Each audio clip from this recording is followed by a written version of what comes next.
Bonjour à tous, j'espère que vous allez bien. Je vous remercie d'être présent pour ce webinaire.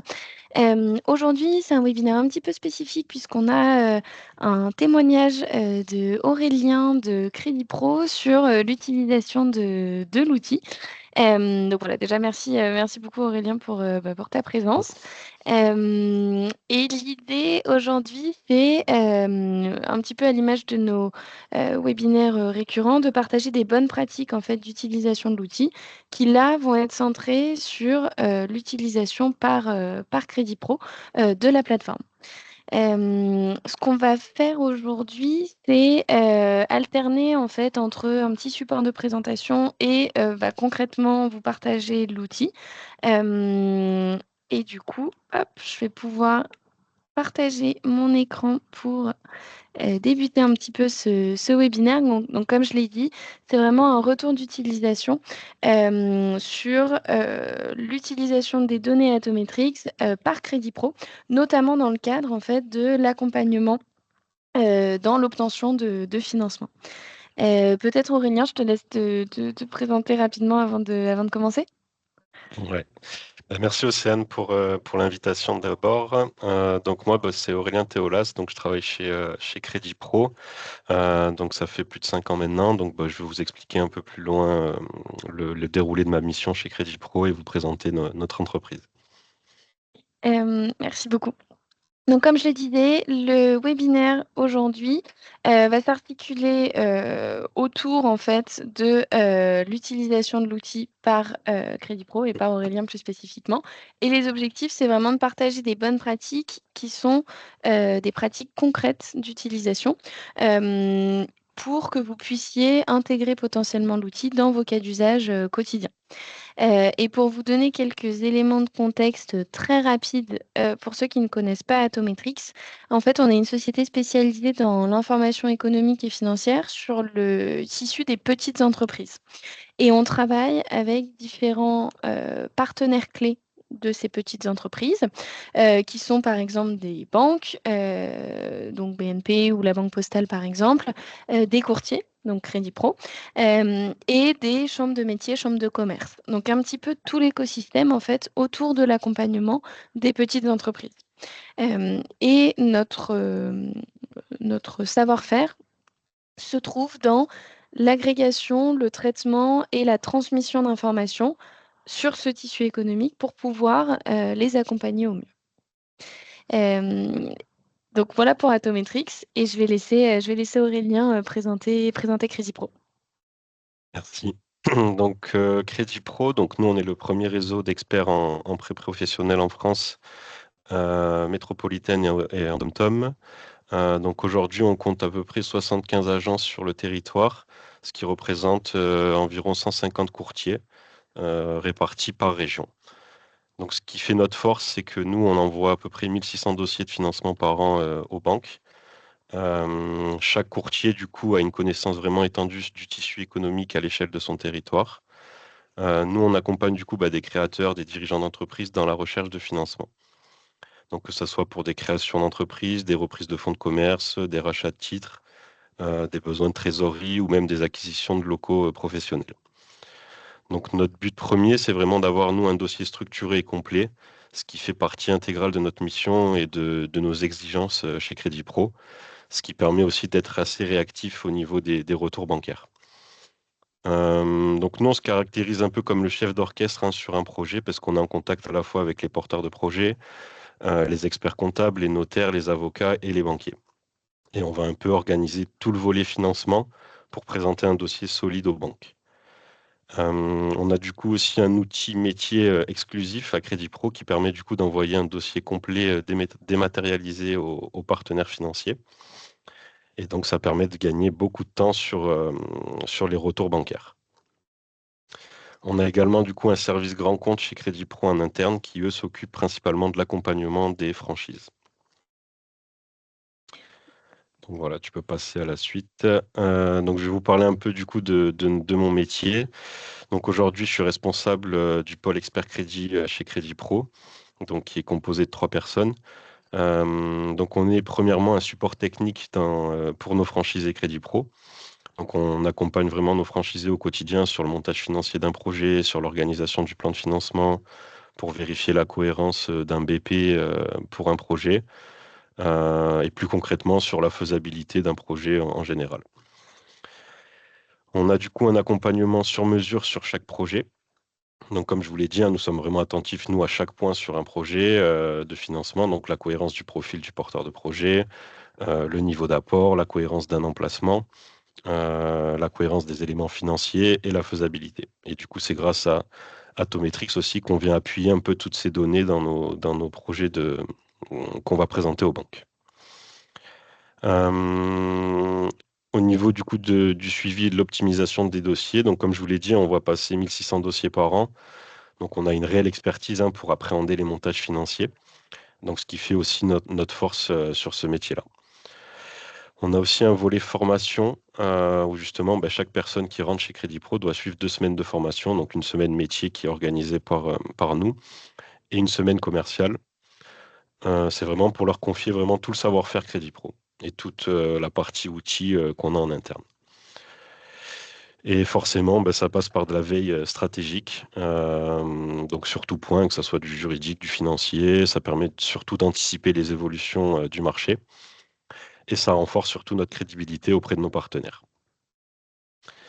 Du coup, je vais vous parler un peu des usages que nous, on utilise entre Atometrix et Crédit Pro.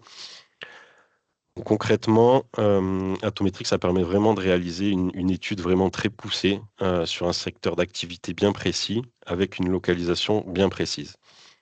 Donc, ça va nous permettre de vérifier les expériences qui sont nécessaires pour un porteur de projet, pour une activité, notamment surtout pour les activités qui sont réglementées par des diplômes. Ça va aussi nous permettre de valider la cohérence d'un BP. Donc, grâce au référentiel financier que propose Atometrix, on a plusieurs fourchettes de référence par rapport au ratio financier. Donc, ça va d'une fourchette basse, une médiane et une fourchette haute. Donc, ça, je vous en parlerai un peu mieux tout à l'heure. On peut également, du coup, valoriser un emplacement. Donc, ça, c'est une vraie force parce que forcément, selon le secteur d'activité, il peut y avoir certaines synergies entre commerçants. Et même voir le flux de passage qu'il peut y avoir dans une rue bien précise. Donc ça a une forte importance pour nos projets, pour accompagner nos porteurs de projets, pour justement venir valoriser un emplacement. On peut également s'assurer de la concurrence qu'il y a sur place. Donc ça aussi, c'est un vrai plus de pouvoir présenter tous les concurrents qu'il y a à proximité pour un projet. Puis même pour un porteur de projet, c'est bien de l'informer. Si lui ne l'a pas encore fait, voilà, de lui dire ce quartier-là, par exemple, si on prend le secteur de la restauration, ce quartier-là est rempli de restos, il y a une forte concurrence. Ce serait peut-être opportun pour le projet de choisir un autre local et une autre rue pour son projet. On a également du coup la possibilité de valoriser un fonds de commerce. Donc, par exemple, dans le cas d'une reprise de fonds, nous, on va s'assurer que le prix est juste et grâce à Atometrix, on peut justement vérifier cette cohérence de prix. Et ça va nous permettre du coup d'avoir des éléments bien précis à mettre en avant dans le dossier bancaire. Il y a également le volet prospection que nos agences utilisent justement voilà, pour faire des recherches sur leur secteur qu'ils ont chez Crédit Pro. Et ça leur permet, entre guillemets, d'identifier des potentiels apporteurs d'affaires ou même des futurs clients sur leur zone. Donc ça, c'est très bien pour leur volet commercial, pour justement voir un peu ce qui se passe, quelles entreprises ils ont sur leur secteur et comment ils peuvent construire leur business sur leur territoire. Donc voilà pour nos usages. Ce que je vous propose, c'est que je vous montre un peu plus en détail directement sur le site d'Atometrix. Je prends le Je vais partage, arrêter mon Océane. partage. Oui, j'arrête Yes. mon partage d'écran pour que tu puisses le prendre. Allez, parfait. Hop.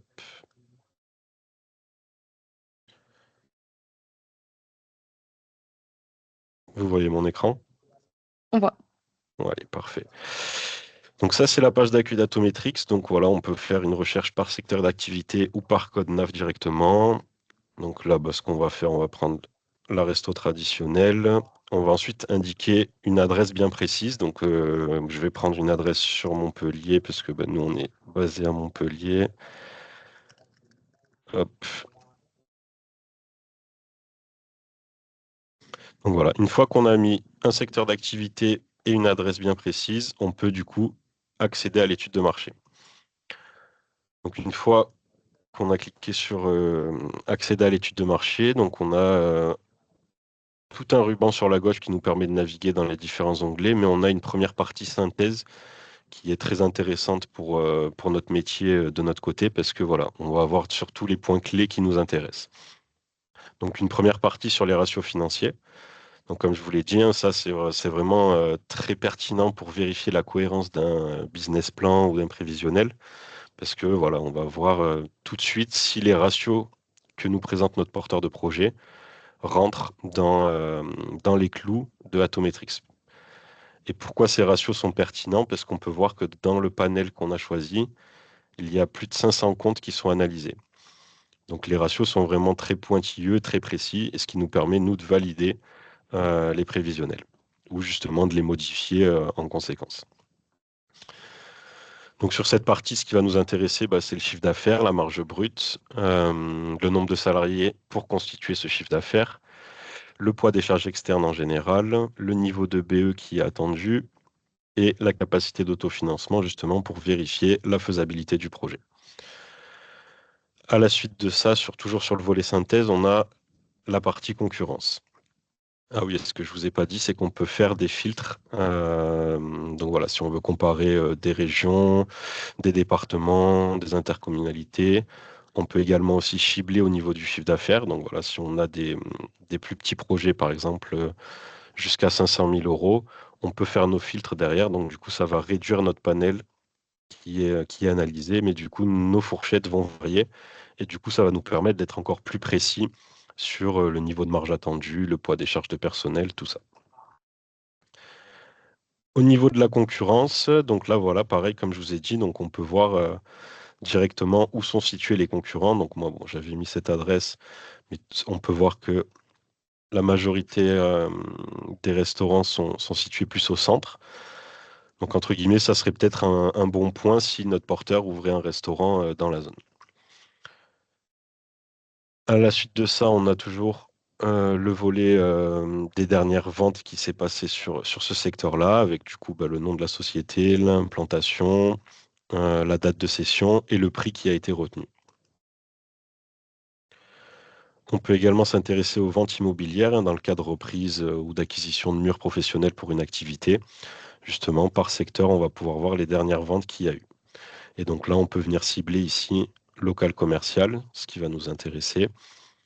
Et du coup, on aura du coup sur la cartographie toutes les dernières sessions de fonds de locaux commerciaux, avec du coup le prix et la date à laquelle a été fait la transaction, avec le type de vente qui était indiqué, la surface totale du bâtiment et du terrain, et le prix au mètre carré. Donc ça, c'est vraiment des éléments précieux qui, derrière, pour nous, vont nous permettre d'argumenter un prix de vente pour notre projet. Ensuite, on a une partie équipement et investissement. Donc ça, c'est un peu tout ce qui va tourner autour du marché de l'activité restauration, avec justement des fourchettes de valorisation et une durée de vie économique en fonction de l'équipement. On a également un volet points de vigilance, où là, voilà, on va avoir deux catégories, les points de vigilance pour notre porteur de projet et les points de vigilance pour le projet en lui-même. Donc, ce qui va être important pour la restauration, ça va être l'expérience, le niveau d'apport, la maturité du projet, l'environnement personnel. Pour le projet, voilà, ça va être plus des petits tips qui vont être en lien avec le projet. Donc, voilà, est-ce qu'on va être dans le cas d'une franchise? Est-ce que il y a une stratégie en matière de présence digitale, hein? On sait qu'aujourd'hui, le volet livraison sur la restauration prend une grosse partie du chiffre d'affaires, prise en compte de la saisonnalité. Donc ça, voilà, c'est des petits tips, un peu de points de vigilance sur le secteur d'activité qu'on aura sélectionné pour notre étude. Donc à la suite de ça, on a le volet éléments financiers. Donc là, on peut cliquer du coup sur les ratios financiers, on va retrouver notre fameux tableau qu'on avait sur l'élément de synthèse.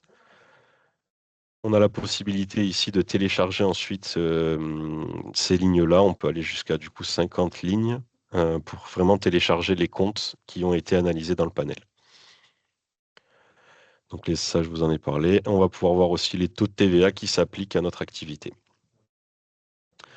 Ce qui va être intéressant dans ce volet-là, c'est la partie vente de fonds de commerce.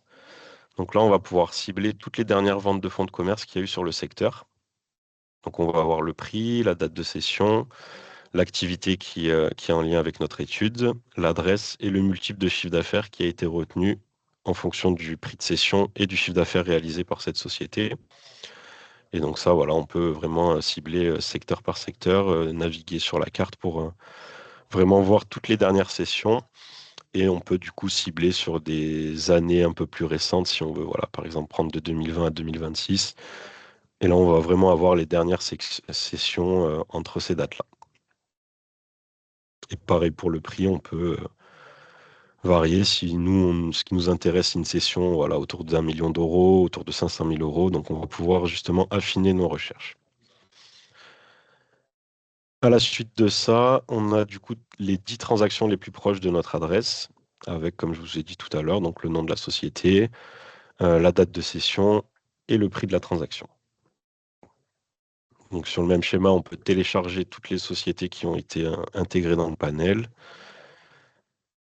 Donc, ce volet-là est très important, c'est la valorisation des fonds. Donc ça, nous, on l'utilise pour nos projets.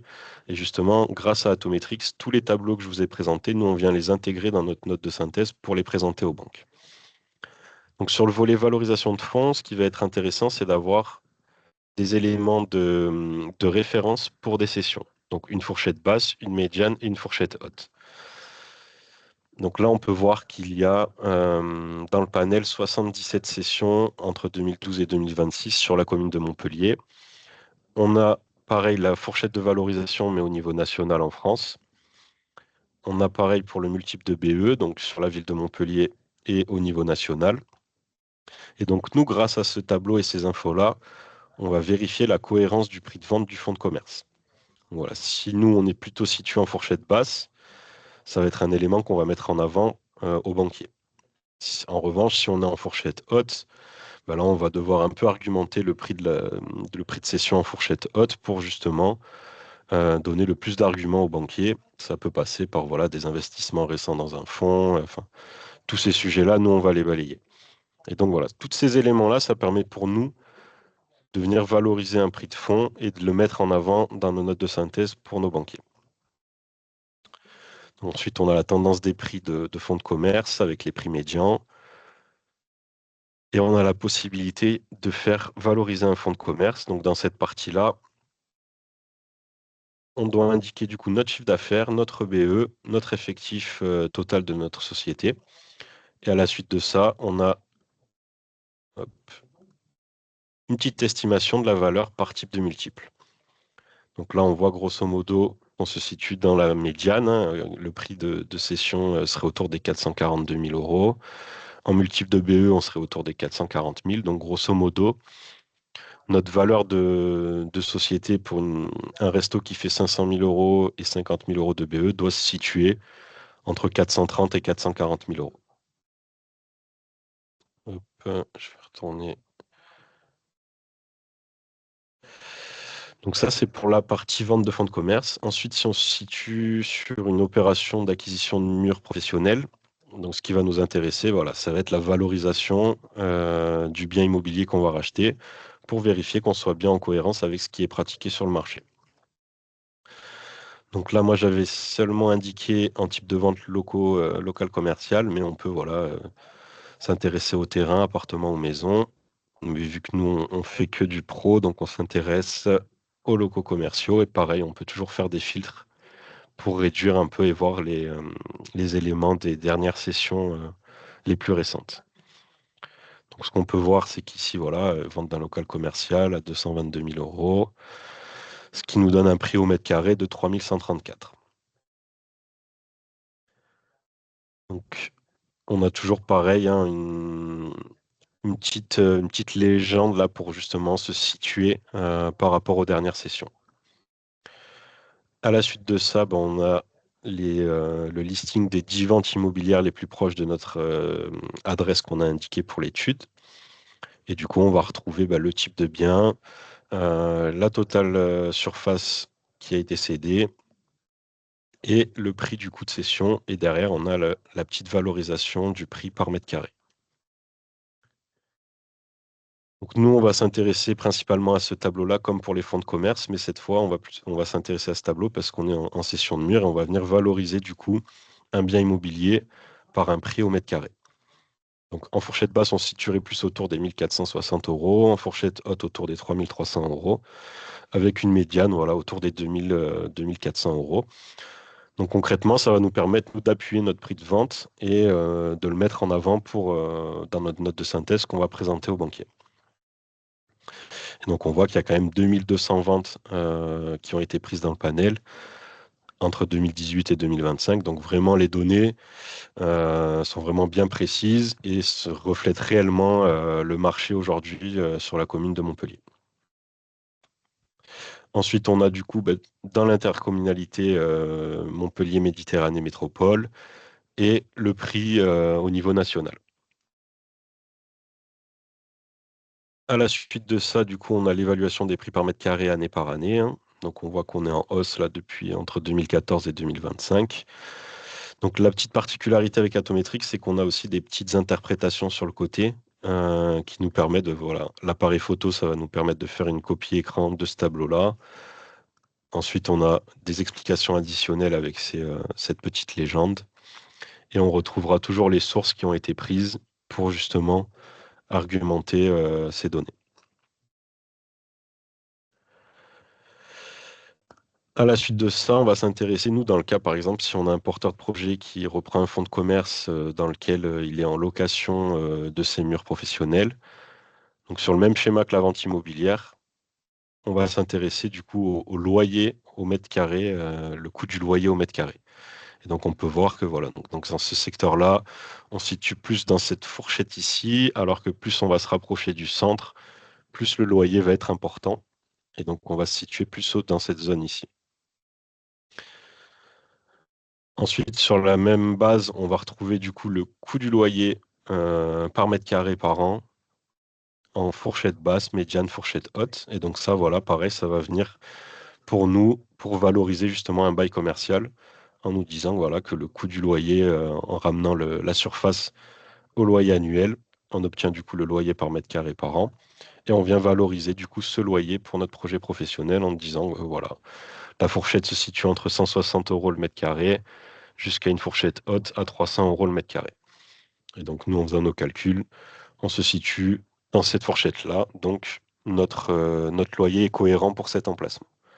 Et forcément, plus on va se rapprocher dans des zones un peu plus rouges, plus le loyer devrait être plus important. Et donc ça, ça peut avoir des incidences sur la faisabilité d'un projet. Donc c'est pour ça que nous, ce sont des éléments qu'on passe un peu au peigne fin. À la suite de ça, donc on a l'évolution des loyers par mètre carré. Tac. Et après, nous, on va s'intéresser surtout à la partie emplacement, où là, justement, comme je vous ai dit, hein, la concurrence, c'est un peu aussi ce que la banque va regarder sur un projet. Combien il y a de concurrents dans ce secteur? Est-ce que c'est un secteur qui est trop représenté et donc à risque? Donc, c'est ça que nous, on va mettre en avant dans nos notes de synthèse. Donc là, on voit ce qui a été retenu dans le panel, hein, c'est la restauration traditionnelle. Et donc, on peut voir un peu où sont situés nos principaux concurrents en fonction de la zone qu'on a sélectionnée.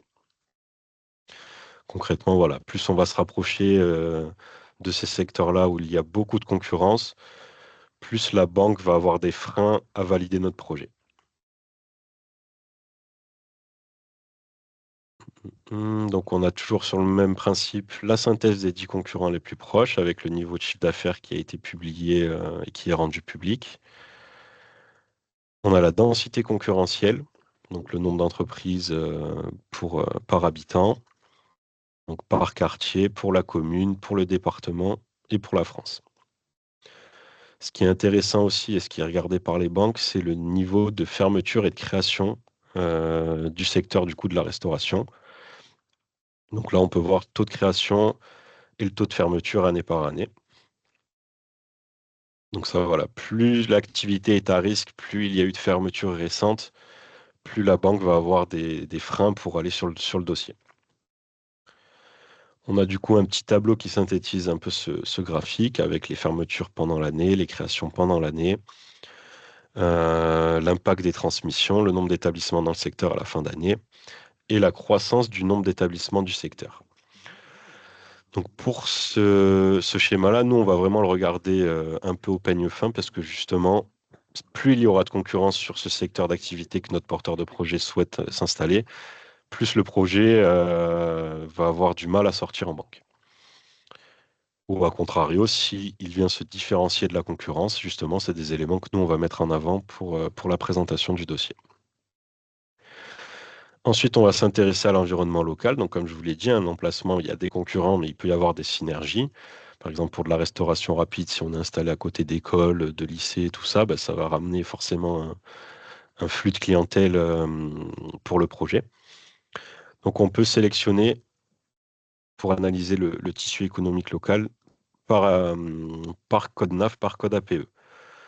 Donc voilà, tout ce qui va être intéressant à mettre ici, ben, nous, on va venir le sélectionner. Tout ce qui aura un peu de lien à mettre, voilà, par exemple des entreprises, des grosses entreprises à côté avec beaucoup de salariés, ben, ça peut être aussi un élément à mettre en avant pour justement des potentiels clients pour notre restaurant. Et ensuite, ben, voilà, on va pouvoir indiquer autant d'activités qui ont du lien avec notre projet pour argumenter toutes les synergies qu'on va pouvoir trouver en local. Et donc voilà, pareil, on peut venir sélectionner directement des secteurs d'activité qui sont regroupés par groupe, des chiffres d'affaires, des établissements. Enfin, vraiment, on peut venir vraiment s'amuser ensuite avec ces petits filtres en haut pour être le plus précis possible. On peut voir ensuite le détail des établissements, donc le nombre d'établissements qu'on a sélectionnés, nous. Donc du coup, on n'a pris que les commerces de proximité et artisanat alimentaire. Donc on peut voir que dans le quartier, il y a 700 entreprises. Sur la commune de Montpellier, il y en a 97 000. Dans le département, 360 000. On a la population résidence en milliers et la densité du coup des établissements pour 1000 habitants. Donc ça, voilà, ça va être des éléments qu'on va mettre en avant pour construire un peu aussi notre chiffre d'affaires et appuyer nos prévisions avec justement toute la partie locale, environnement local pour argumenter tout ça. Ensuite, on aura du coup, bah, pareil, hein, les 10 établissements les plus proches de notre rue qu'on a sélectionné pour l'étude. Et pareil, on peut toujours télécharger jusqu'à ici 150 lignes pour argumenter les synergies qu'on peut retrouver pour notre commerce. Tac. Donc ensuite, on va s'intéresser à la santé des établissements. Donc là, on peut venir voir toutes les dernières procédures collectives qui ont été faites sur un secteur d'activité, un code NAF qu'on aura sélectionné.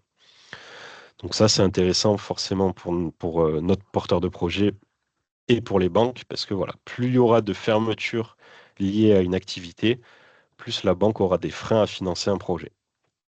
Et donc là, on peut venir sélectionner, donc voilà, soit par activité, soit par groupe de secteur. Ensuite, on a l'indicateur de santé. Donc ça aussi, hein, c'est des choses qu'on met en avant, nous, dans nos notes de synthèse. Donc l'âge médian des établissements. Donc dans le quartier, on est autour des 6 ans. Ce qui est pareil pour la commune de Montpellier. Et pour le département, on est autour des 7 ans. Donc voilà, nous, ça vient un peu rassurer en disant, voilà, sur le secteur de la restauration, en moyenne, un commerce reste implanté au moins pendant 6 ans. Le taux de difficulté dans ce quartier-là, il est de 0%. Sur la commune de Montpellier, il est de 7%. Le taux de survie, donc là, bah, il n'y a eu aucune fermeture, donc il est pas indiqué. Et là, il est autour des 71%. Donc, c'est des éléments forts qu'on va mettre en avant pour justement dire que le risque de difficulté est faible sur ce secteur-là. On a pareil, du coup, les 10 établissements qui ont été mis en procédure collective situés à côté de notre projet avec justement, du coup, le statut du jugement en cours. Et on a du coup un graphique année par année qui vient nous montrer l'évolution du nombre de procédures collectives en France. Hop, ensuite, un volet très important, donc c'est l'analyse de la population. Donc là, ça va être forcément lié à l'activité, hein, donc un commerce de bouche, forcément, s'il est bien implanté sur une rue passante, c'est des éléments qu'on va mettre en avant parce que voilà, le flux de potentiel client est très fort. Donc là, on a toujours la petite légende avec la densité de population avec les habitants au kilomètre carré. Donc on peut voir ici qu'on est situé, nous, dans une forte zone de passage. Donc ce qui est un élément important à mettre en avant dans notre dossier de financement. On a ensuite la comparaison territoriale. Donc là, on a le nombre, la population résidente dans le quartier, dans la commune de Montpellier, la croissance annuelle de la population, la densité, proportion des femmes et des hommes, le revenu disponible médian de la population. Donc ça, pareil, hein, c'est des éléments qu'on va mettre en avant pour justement si les revenus dans ce quartier-là sont très importants, donc ça peut être des arguments à mettre en avant pour justifier peut-être si on est sur un gastro ou autre type de restauration pour le projet. La croissance annuelle du revenu disponible et le taux de chômage, pareil en fonction du quartier, de la commune, du département et de la France. Et ensuite, on a du coup la répartition de la population par tranche d'âge. Donc là, pareil, c'est des éléments qu'on va regarder parce qu'en fonction du secteur d'activité, si c'est quelque chose qui tourne autour du loisir, si c'est quelque chose qui tourne voilà, autour de l'alimentaire, ben nous, on va pouvoir cibler ici notre répartition de population résidente par tranche d'âge. Ensuite, on a la partie population de passage.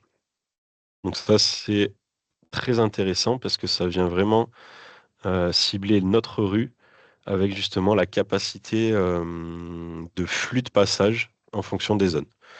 Donc voilà, plus on va se rapprocher du centre, forcément, plus le passage piéton est important. Et donc ça, voilà, en fonction du secteur d'activité de notre projet, ben voilà, ça va être des éléments qu'on va mettre en avant pour appuyer notre emplacement. Ensuite, on a le volet densité des transports en commun. Donc voilà, tout ce qui va être bus, tram, métro, train, vraiment avec la capacité maximum de voyageurs en transport en commun. Donc nous, à Montpellier, on n'a pas de métro, on n'a pas le train en ville, mais on a le tram. Et du coup, on a plutôt le détail au niveau ici des trams. Ensuite, il y a un volet capacité en hébergement touristique et nombre d'arrivées. Donc ça va être les hôtels, les campings et les autres hébergements touristiques. Et donc là, bah, bon, dans ce quartier-là, on n'a pas d'hôtel, mais dans la commune de Montpellier, voilà, on a 3138 hôtels. Donc ce qui est intéressant aussi, forcément, pour le volet tourisme, et ce qui est aussi lié à l'activité de restaurant. Donc ça va aussi apporter des synergies pour notre projet. On a une partie aussi tourisme dans le département, donc le nombre d'arrivées, la part d'étrangers, l'évolution en pourcentage, la durée du séjour moyen et le taux d'occupation. Donc ça, voilà, on voit que depuis 2020, le nombre d'arrivées a bien augmenté à Montpellier. Donc ça, c'est des éléments forts qu'on met en avant, justement, si le tourisme est lié à notre activité. Et on a du coup, hop, la saisonnalité ici des arrivées avec le taux d'occupation. Hop, ensuite, on a un volet qui est important aussi pour nous, c'est le contexte du secteur. Donc là, on a un peu une fiche métier, on va dire, donc qui vient synthétiser un peu le secteur d'activité qu'on a sélectionné dans nos filtres de recherche pour notre étude de marché. Où justement, ça vient reprendre le code APE du projet, la définition de l'activité. Et ce qui est important, voilà, c'est l'accès à la profession et les installations. Donc là, on voit qu'il faut à minima un diplôme de niveau Bac+2 à Bac+5 en hôtellerie et restauration collective, et la maîtrise d'outils informatiques, donc gestion les logiciels de gestion de caisse, stock, bureautique. C'est des qualités qui sont requises pour ces projets-là. Et là, on a toutes les certifications et diplômes qui sont nécessaires et exigés du coup par nos amis banquiers pour le projet. Donc ça, c'est des éléments que nous, on va vérifier pour vraiment vérifier l'adéquation entre l'homme et le projet. Ensuite, on a un volet profil des dirigeants, où là, justement, on voit un peu le type de profil où on retrouve les créateurs et les repreneurs sur le secteur de la restauration. Donc on peut voir qu'il y a 63% d'hommes et 37% de femmes. Et ensuite, on a la nature juridique, le nombre de salariés moyens. Donc voilà, plus de 90% ont au moins un salarié dans leur restaurant. Et la catégorie d'entreprise, donc TPE, PME, qui représente la plus grosse partie avec 98% qui sont catégorisés ici dans ces entreprises ici-là. Ensuite, on a un peu de jargon qui tourne autour de la restauration. Donc le CHR, la restauration commerciale, les restaurants à thème, frigoristes, les licences de débit de boissons. Ensuite, c'est tout ce qui va tourner un peu autour des syndicats, des associations, tout ce qui est organisme d'études, les conventions collectives qui sont liées au secteur de la restauration, avec toutes les lois de référence derrière. Donc c'est vraiment une mine d'infos derrière sur la partie restauration. On a ensuite un volet tendance de marché. Donc ça, forcément, c'est lié à notre activité. Donc ça, c'est une bonne synthèse, je trouve, pour notre projet. Voilà. Donc l'impact de la saisonnalité pour un restaurant, il est fort, hein. Forcément, quand il fait beau, on est plus enclin à aller au restaurant. Plutôt que quand il pleut, ben là, on a plus tendance à rester à la maison. Donc voilà, l'incidence, l'impact sur l'activité est vraiment forte et c'est lié à la météo. Au niveau des contraintes réglementaires, elles sont faibles. L'importance de l'emplacement, comme je vous ai dit, hein, donc ça, c'est la restauration, voilà, est souvent liée à un emplacement bien précis. Plus il y aura de passages, plus c'est une rue passante ou plus c'est une rue connue de la ville, forcément, plus le potentiel client sera important. Le nombre de clients sera important. Vitesse de l'innovation, donc c'est faible, hein, forcément. Bah, dans la cuisine, l'innovation reste, n'est pas liée entre guillemets à l'innovation. Et on a les perspectives de croissance. Donc ça, c'est un peu une synthèse. Donc ça, c'est pareil, hein, c'est des éléments que nous, on met en avant à nos porteurs de projets pour justement leur dire, voilà, donc choisissez bien votre emplacement. Une région avec une bonne saisonnalité, bah, c'est important. Voilà, où il y a beaucoup de touristes, c'est important pour ce secteur. Ensuite, on a la conjoncture nationale, donc avec le taux de croissance annuel du chiffre d'affaires des TPE. On a un volet structure de marché, où là, justement, bah, on va s'intéresser au marché en global et aux concurrents. Donc là, voilà, ça vient un peu présenter le marché de la restauration traditionnelle, avec le chiffre d'affaires moyen, le nombre d'établissements, est-ce qu'ils sont indépendants ou sous franchise. Voilà, un peu la répartition ensuite des sociétés du secteur par tranche d'effectifs. Le top 10 des établissements en fonction du chiffre d'affaires. Donc ça, c'est plus, on retrouvera plutôt des franchises dans cette partie-là. La composition de la clientèle, donc avec un ticket moyen, ce qui va nous permettre à nous de valider nos prévisions sur notre BP. Hop, le coût des matières premières, hein, plus 10% en 2024, hein, donc ce qui a eu un impact sur le panier moyen. La répartition de clientèle, donc les particuliers, les entreprises, donc déjeuner d'affaires, événements professionnels, l'administration et collectivités locales. Donc voilà, ça aussi c'est important parce que comme je vous ai dit, nous on va s'intéresser à l'emplacement, on va voir s'il y a des synergies qui vont être possibles avec notre projet. Et donc plus on sera dans une zone où il y a des entreprises, où il y a des zones d'habitation, des résidences d'habitation, donc plus on va se rapprocher de cette répartition de clientèle, donc nous on aura plus d'arguments derrière pour appuyer notre prévisionnel.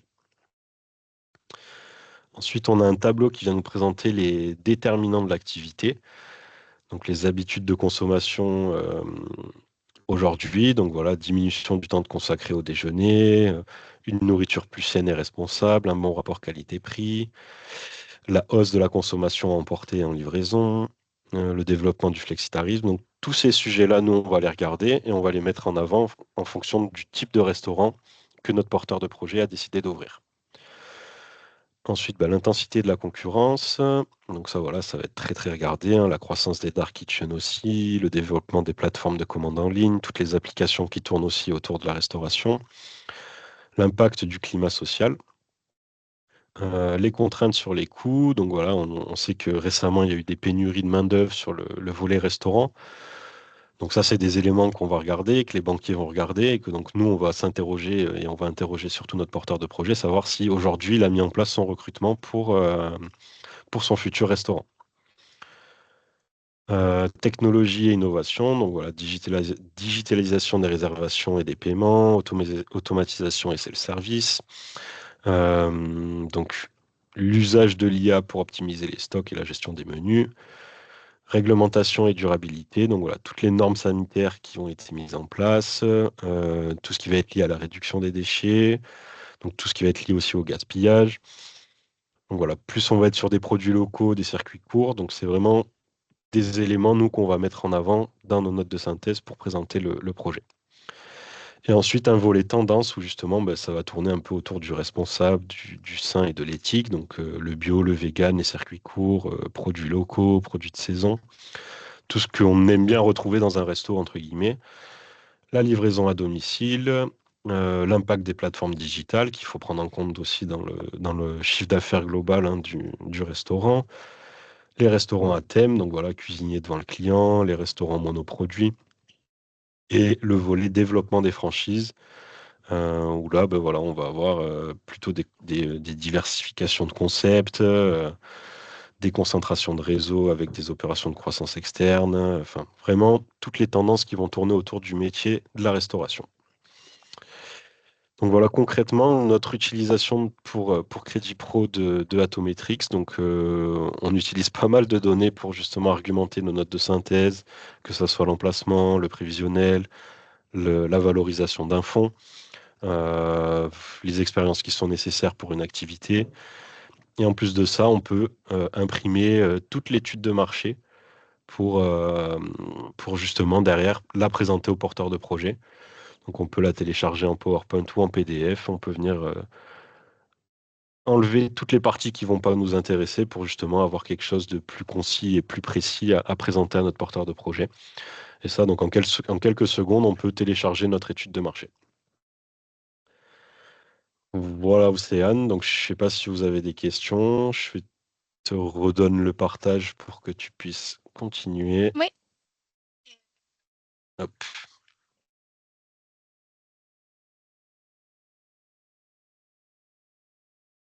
Attends, on t'entend plus. Ah, c'est bon.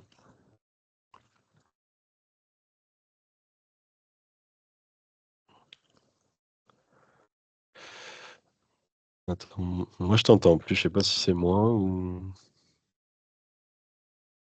Là, j'ai l'impression que ça va Ah, remarcher. Super. ouais, c'est Euh, bon, c'est bon. voilà, je Là, disais c'est bon. merci beaucoup. Merci beaucoup Aurélien déjà pour pour tout ce partage d'informations. Si vous avez des questions, voilà, Avec vous pouvez plaisir. activer votre micro, hein, n'hésitez pas à intervenir directement. Sinon, vous pouvez les poser dans l'onglet conversation. Et peut-être pour voilà, terminer ce webinaire, je voulais vous partager 3 nouveautés en fait qui ont été intégrées à l'outil dernièrement. Donc je vais reprendre le partage d'écran pour partager ça. Et si entre-temps vous avez des questions, voilà, n'hésitez surtout pas à nous les poser. Alors, hop, je repartage mon écran que vous devriez voir. Première nouveauté, c'est dans le menu environnement local. Donc ce menu, voilà, il sert à appréhender un peu le dynamisme d'une localité. Ce qu'on a ajouté dans les filtres qui sont juste ici, au-dessus de la carte, ce sont des éléments pardon, sur les dispositifs fiscaux avantageux. Donc, par exemple, hop, je vais juste baisser ça. Voilà. Ici, vous avez un nouveau filtre sur les dispositifs zonés d'exonération fiscale et ça vous permet d'identifier dans une localité toutes les zones qui bénéficient d'exonération fiscale. Par exemple, des quartiers prioritaires de la ville, les zones de revitalisation rurale, etc., etc. Donc, si je coche quartier prioritaire de la ville, vous avez en violet les zones qui apparaissent directement sur la carte. Et à chaque fois, on vous a mis un lien vers le détail en fait de l'exonération d'impôts pour ce type de zone. Donc là, en l'occurrence, les quartiers prioritaires de la ville. Ça, c'est un élément qui peut être utile hein, dans le cadre de l'accompagnement de créateurs. C'est vrai que c'est toujours intéressant pour eux de savoir les zones qui leur permettraient de bénéficier d'exonération fiscale. Ça, c'est la première chose qui a été ajoutée. La deuxième, c'est dans la partie résident. En fait, on a ajouté différentes vues ici. Donc, on a une vue par défaut, qui est la vue administrative. La vue administrative, ça va être par code IRIS, donc ce sont des quartiers hein, définis par l'INSEE, des informations sur la densité de population, les revenus, etc. Et on a ajouté ce qu'on a appelé les vues carroyées, qui sont en fait voilà, des visualisations de beaucoup plus petits carreaux, de 200 mètres par 200 mètres, qui permet d'avoir une vision beaucoup plus fine de la population, mais sur une zone très restreinte. Donc on va plus, si je compare les deux zones, être sur une vue, par exemple, sur tout le code iris qui est assez large, hein, comme on le voit ici, mais vous allez avoir une vision beaucoup plus fine par petits carreaux de 200 mètres par 200 mètres. Et donc, ça permet dans des communes de vraiment identifier plus en détail les informations de densité, par exemple, sur la population. Donc voilà, ça c'est la deuxième nouveauté. Et la dernière, c'est pour chaque établissement qui est mentionné dans des cartes, dans les tableaux, vous avez un lien vers la fiche entreprise. La fiche entreprise, donc par exemple, hop, si je clique ici, c'est une petite fiche nominative en fait sur l'entreprise en question, donc sur le numéro de sirène. Ce que vous allez retrouver dans cette fiche entreprise, alors ça met un peu de temps à charger, ce sont des informations sur euh, des informations génériques, on va dire, sur l'entreprise, date de création, le secteur d'activité, etc. Vous allez aussi retrouver des informations financières et notamment en fait un scoring de la performance de l'entreprise. Ici, notre score, il cherche à mesurer le risque qui est associé à ce numéro de sirène. Comment on mesure ce risque? C'est sur 4 volets. Liquidité, solvabilité, rentabilité, gestion. On va en fait avoir un score sur chacun de ces indicateurs.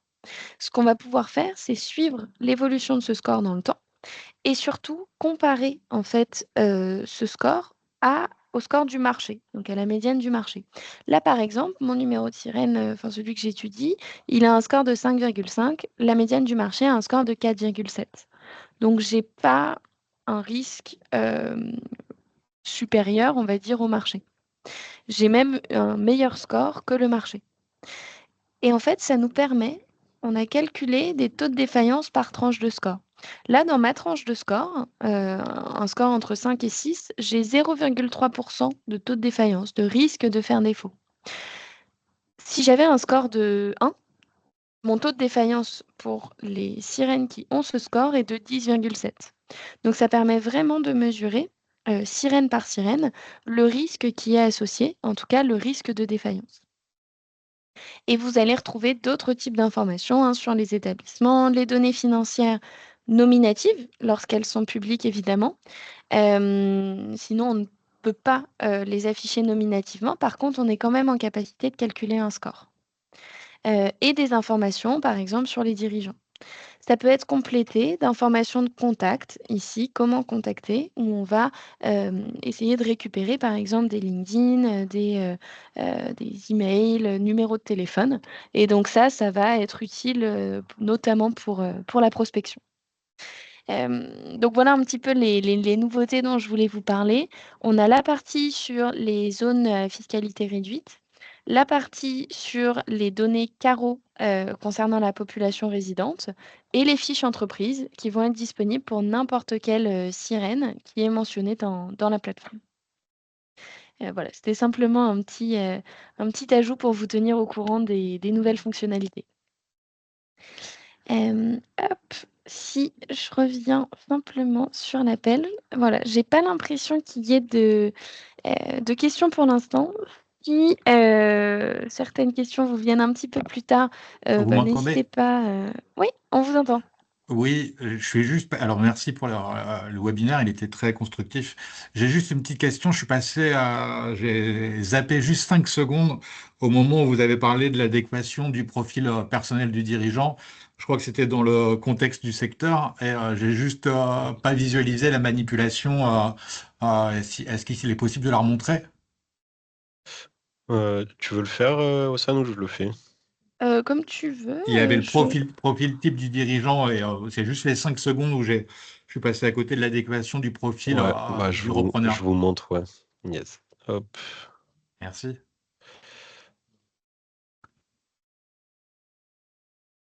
Vous parlez de cette page-là?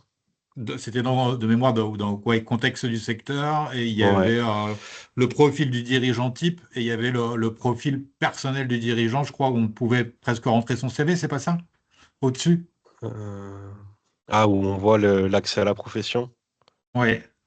Ouais, Ah donc bah c'est oui, ici, c'était donc là. OK. contexte du secteur, secteur d'activité. Là, on a vraiment la définition du secteur en lui-même et les accès à la profession, donc toutes les expériences et diplômes requis pour accéder à la profession.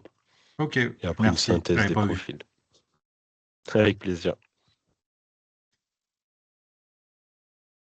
Hem, Est-ce que d'autres, personnes ont des questions ou souhaitent intervenir?